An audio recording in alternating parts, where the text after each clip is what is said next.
Te struju. Struju zimamo sve krve. Jedu struju, gorim samo, ništa drugo. A nema legalizacija! Narod samo pune voda! Narod sve će da poginemo u vodu! I hoću ljudi, narod ima higijenu u školu! Kakva higijena da imaju? Nemaju narodu dakle da živu! Nemaju veliku platu! Narod živi u vodu, brate mili! Kako narod ljudi žive u Beogradu? Ima socijalni rada i pomognu gi i sve! A ovdje idete da se žalite, kaže vi radite! A gdje da radimo kad smo mi ljudi bolesni, da bolnije živimo? Šutiradu me gospoda!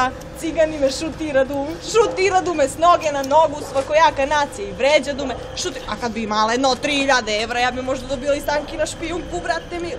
Ali šta će meni stanki na špijunku? Ja samo tražim jednu verniseru, jeli jednu večernicu, jeli jedno od 2-3 odelenja kulturni, da imam struju, da imam vodu, vece. Najosnovno, ja se nisam kupala 3 godine.